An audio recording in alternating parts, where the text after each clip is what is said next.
Dig up 1,000 ancient skeletons, and something strange happens. Almost none of them look old. Historians pointed at this pile of bones and drew a simple conclusion: ancient humans were biologically finished by 30. Case closed. Except the case was never that simple. Bones were never telling the story everyone assumed they were telling. Here's the paradox nobody explains properly. If the human body was truly built to fail at 30, evolution left behind a strange design flaw. Grandmothers. Wisdom. The capacity to heal from injuries that should have been fatal. None of that makes sense for a species that supposedly expired on schedule in its third decade. So either evolution made a mistake that persisted for hundreds of thousands of years, or we've been reading the evidence wrong. We have. Start with the number itself. Around 30 years old average lifespan gets repeated so often it feels like a law of nature. But an average is not a schedule. It is a single figure standing in for 1,000 different endings. Picture 10 people born into the same ancient camp. A few never make it past infancy. One dies young from a wound that turns septic. One woman survives childbirth again and again and lives to 50. Two others push into their 60s. And one becomes the camp's living archive.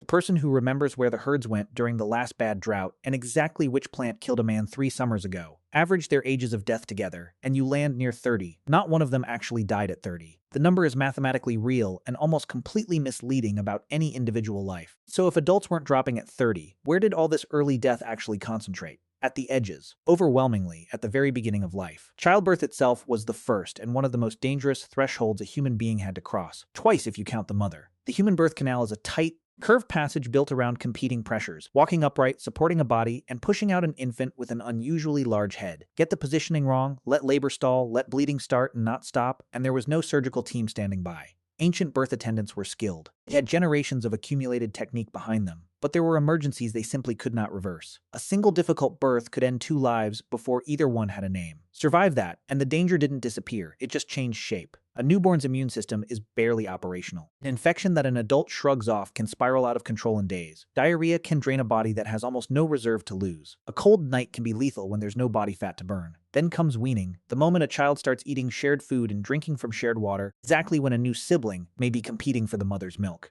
Once that child starts walking, a whole new category of danger opens up. Fire, water, cliffs, and every sharp or swallowable object the environment has to offer. Toddlers have been finding new ways to alarm their guardians since long before anyone was writing anything down. This is why the real mortality curve isn't a wall at 30, it's a valley. Steep and brutal at the entrance. Then it flattens out. Survive childhood and your odds change dramatically. And here's the number that quietly demolishes the dead by 30 myth. Among the best-studied hunter-gatherer populations used to reconstruct this pattern. Once someone reached adulthood, the age where deaths clustered most heavily wasn't 30. It was somewhere around the late 60s to early 70s. Not everyone got there, but it was not some biological ceiling nobody could touch. The human body was already engineered for a long adult life, millions of years before medicine existed to help it along. So why do the skeletons look so young? Because skeletons are terrible witnesses to their own age. There's no birth certificate buried with them. Anthropologists estimate age at death from tooth wear, joint degeneration, and bone changes that grow harder to read with every decade a person survives. A child's remains are almost like a calendar. Teeth erupt on a predictable schedule. An adult's remains are closer to weather-beaten stone. Genetics, labor, injury, and disease all wear a skeleton differently.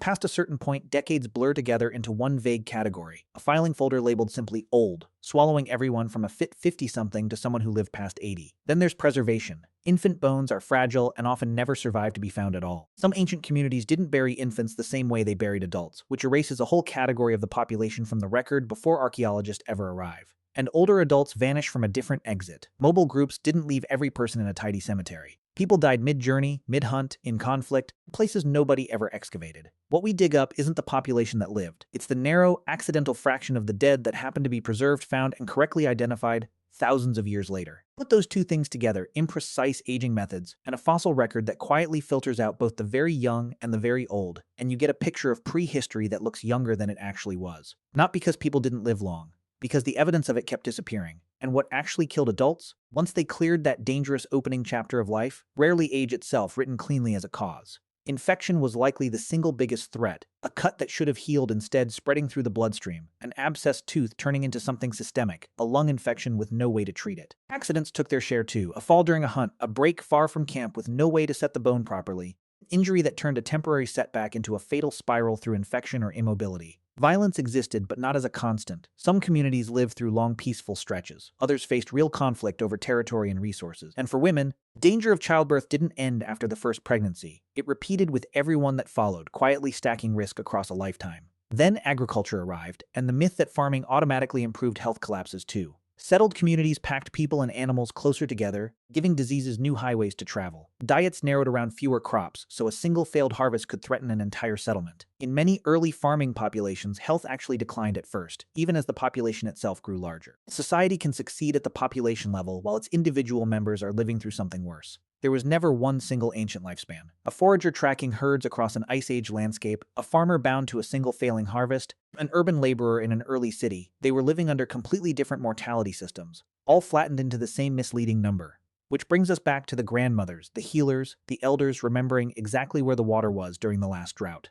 That knowledge could only exist because someone lived long enough to carry it. A community with elders thinks differently than one where no generation survives to guide the next. Longevity wasn't an accident bolted onto human biology afterward. Maybe one of the very things that let human culture start accumulating in the first place, each generation building on the last instead of restarting from nothing. Ancient humans didn't fail to reach old age because their bodies gave out on schedule. They failed to reach it because of what happened at 3 or 23 or 47, an infection, a bad birth, a fall nobody could treat. The tragedy was never that old age was biologically impossible. It's that reaching it was never guaranteed.